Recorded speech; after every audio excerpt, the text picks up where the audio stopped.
Free. Charize Alvaran's story. By Tiye. Please, Cha, don't leave me. I love you, you know that, right? It's just a mistake, he said, crying, hugging me like his life depended on me. Stop it, Enzo, just stop, I said tiredly. Please, please, I love you, he pleaded, hugging me tighter.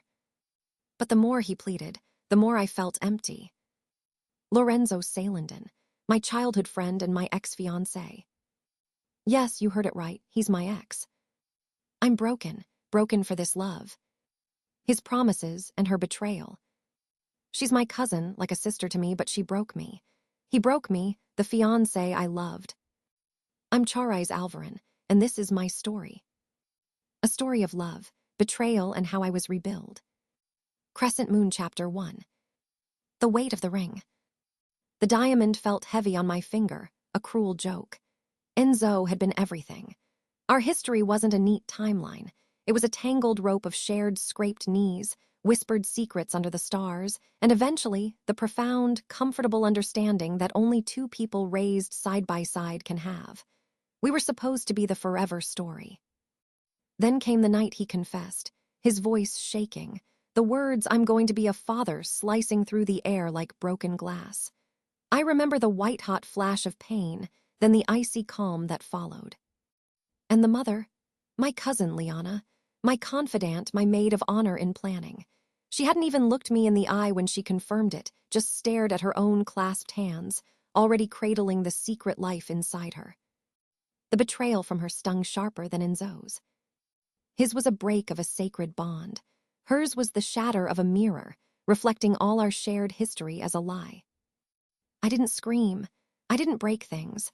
I simply took the expensive, leather-bound wedding planner, walked over to the fireplace, and dropped it into the roaring flames. The smell of burning paper was the only eulogy I could give to our future. Crescent Moon Chapter 2. The escape. I gave him back the ring that night. He didn't want to take it, but I forced his fingers to close around the cold metal. The only mistake, Enzo, was thinking you could hurt me this much and I'd still stay, I told him, my voice flat. I had to leave, not to run from him, but to run for myself. 3 days later, I was on a flight to a small, coastal town hours away from our city. I didn't tell anyone where I was going, just packed a suitcase of clothes and a bag full of art supplies. I rented a tiny apartment overlooking the ocean. The first week was a blur of sleepless nights and saltwater tears. I was grieving a death, the death of a life I'd meticulously built. I missed the old Enzo, the one who would race me to the corner store for ice cream. I hated the man who stood before me now, stained by lies. But the ocean was a relentless healer. It roared, it retreated, it washed everything clean. Every morning I would walk the beach, picking up smooth stones and pieces of sea glass. They were broken, yes, but polished smooth, beautiful in their new, rugged shape. They were free of their original form. Crescent Moon Chapter 3. The rebirth. 1 month turned into 3. I started painting again, something I'd abandoned when Enzo's demanding job consumed all our shared time. My canvases were explosions of color, wild blues, angry reds, and finally, hopeful yellows. I wasn't painting sunsets, I was painting my insides. I got a job at a local cafe, serving lattes and smiling genuine, tired smiles. My old life had been all about prestige, social events, and power lunches.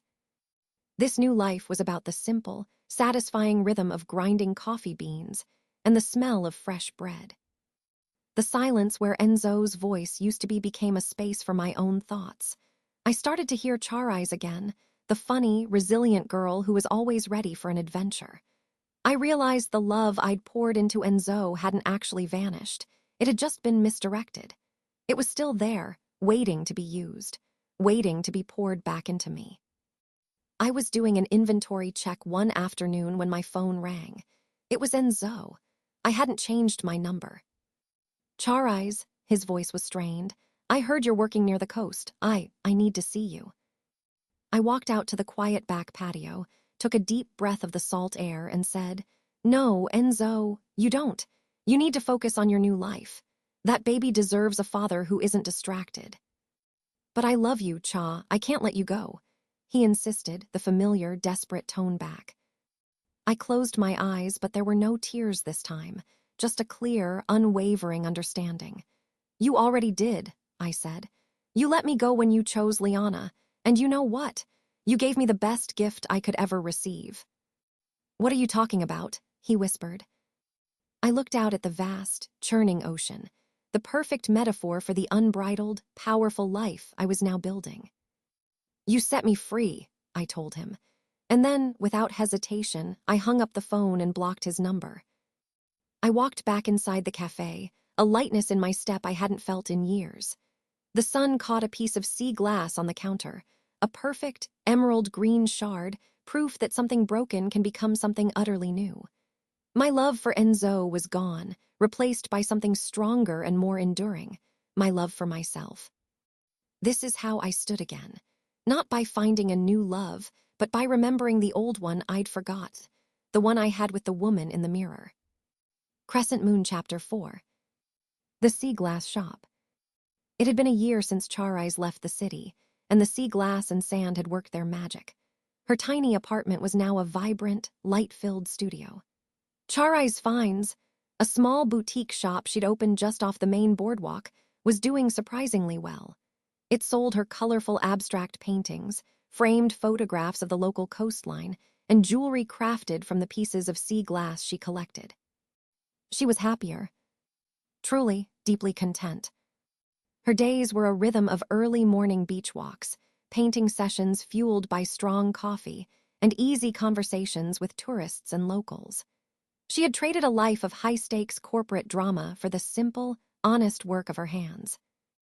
One rainy afternoon, as she was polishing a display of earrings, the little bell above the door chimed. A woman walked in, shaking the rain from a large black umbrella. Charize looked up and froze. It was Liana. Crescent Moon Chapter 5. The weight of a name. Liana looked different. The sleek designer clothes were gone, replaced by a simple, practical jacket. Her face was thinner, etched with a fatigue that went beyond simple lack of sleep. She was holding a large diaper bag, and in a carrier strapped to her chest, a tiny baby slept soundly. Charize, Liana whispered, her voice cracking. Charize's heart hammered a frantic rhythm against her ribs. The empty feeling she'd felt a year ago was replaced by a sharp, protective anger. She took a deep breath, clutching the polishing cloth in her hand. Liana. Charize responded, her voice calm and steady, a testament to how much she had healed. What are you doing here? I had to find you. Enzo told me where you moved eventually, Liana said, her eyes welling up. I know nothing I can say will ever be enough, but I can't live with this. I miss you. We were sisters, Cha. I was stupid, selfish, and I ruined everything. She shifted the sleeping baby, whose tiny hand was curled into a fist near his mouth. His name is Ilias. Charize felt the anger deflate, replaced by a strange, heavy pity. She looked at the innocent child, a beautiful, unexpected consequence of a brutal betrayal. Ilias wasn't a mistake. He was a person. Crescent Moon Chapter 6. A new kind of forgiveness. Charize moved out from behind the counter, walking slowly toward her cousin. She didn't want to hug her, but she didn't want to turn her away, either. How is Enzo? Charize asked, purely out of necessity, not care. He's trying, Liana admitted, looking down. He's overwhelmed. Being a father wasn't what he romanticized, and he's lonely. We're barely together, Charize. It was never about love between us. It was a chaotic moment, a secret, and now a responsibility.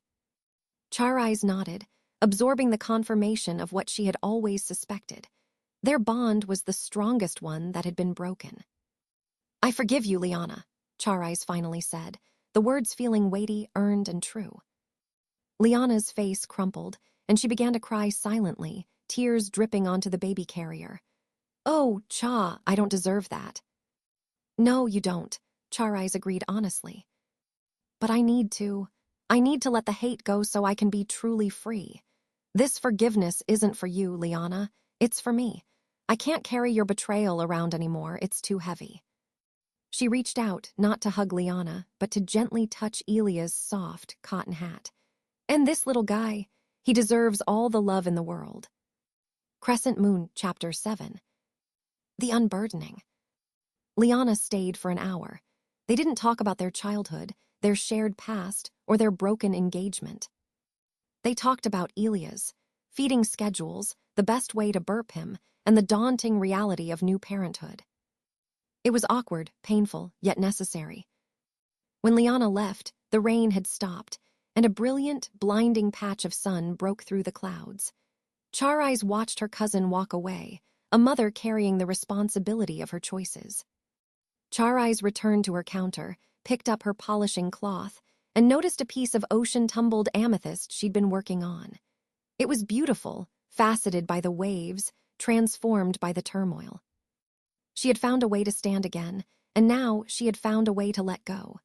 The love, betrayal, and pain weren't erased, but they were now just chapters in a book Charize had closed so she could start writing her own new story. She was no longer running from anything. She was finally, absolutely, happily running toward herself. Crescent Moon, Chapter 8. The Architect of Shorelines. Life settled into a beautiful, productive routine. Elia's arrival had, ironically, been the final catalyst for Charize's true independence. The forgiveness she offered Liana created space that was now being filled with the comforting presence of new friends. One of those friends was Alastair Reed, a landscape architect who specialized in coastal restoration. He was a local fixture, known for his perpetually windswept hair, his easy smile, and the deep, intelligent crinkles around his kind eyes. They had met months ago when Alastair commissioned Charize to create a large, abstract canvas for the new coastal park he was designing.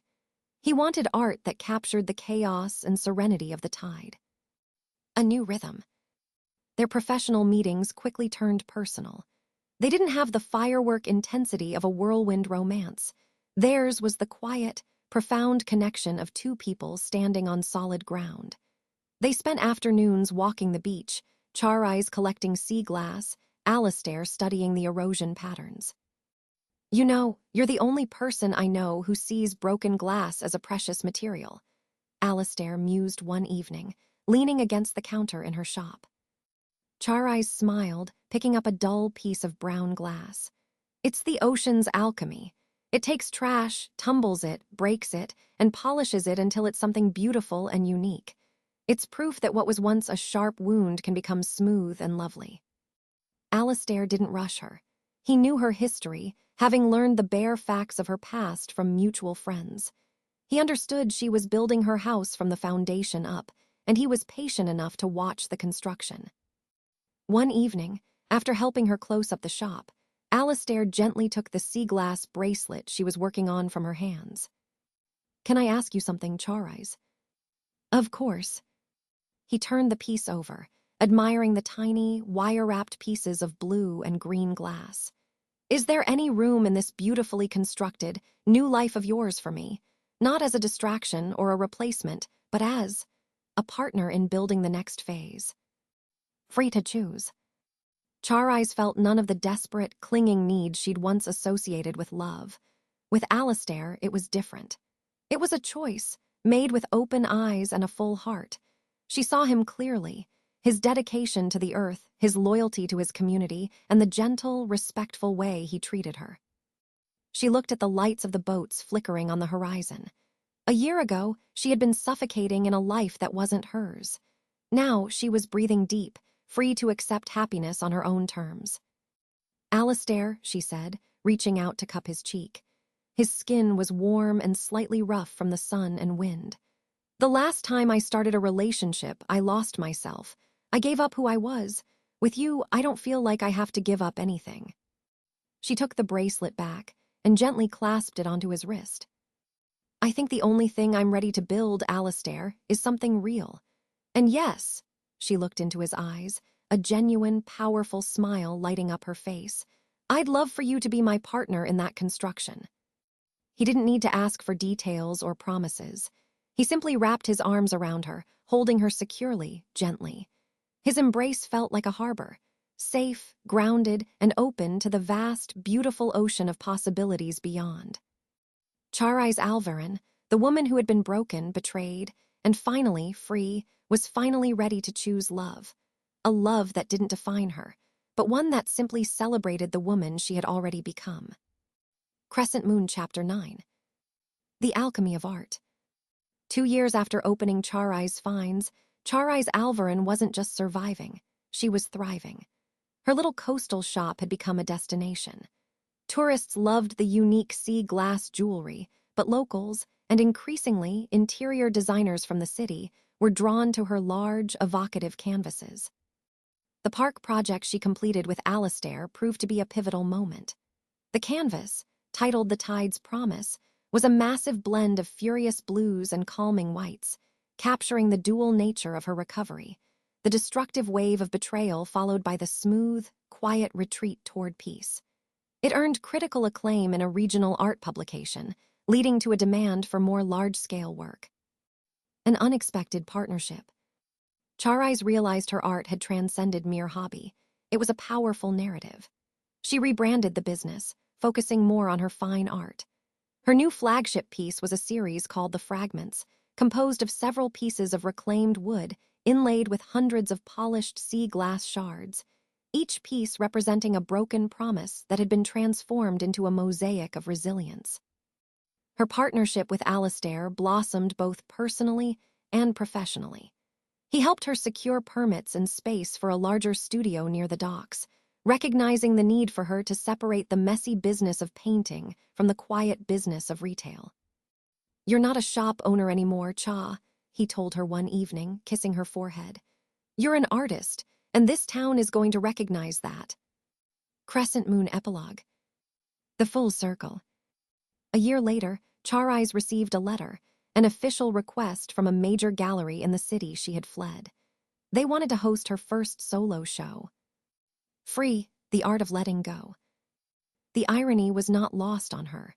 The place where she lost everything was now calling her back, not as the jilted fiancé, but as a celebrated creator. She drove to the city for the opening, not with Enzo by her side, but with Alastair, whose pride radiated more brightly than the gallery lights. During the reception, a familiar figure approached her. It was Liana. She looked older, happier, and tired in a way that spoke of hard-earned peace. "Charize, this is incredible," Liana said, her gaze fixed on the fragment series.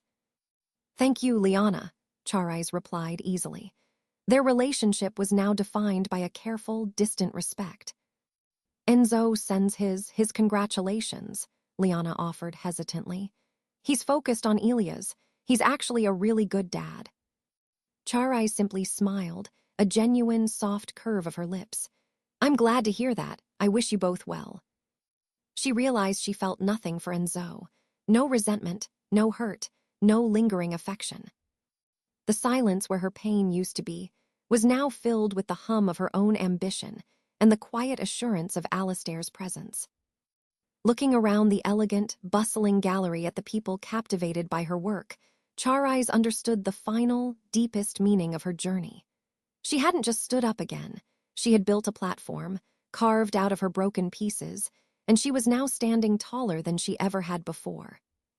She was not defined by the man she lost, but by the woman she fought to become. She was Charize Alvaran, artist, lover, entrepreneur, and most importantly, finally and unequivocally, free. The end. The sea glass proved it.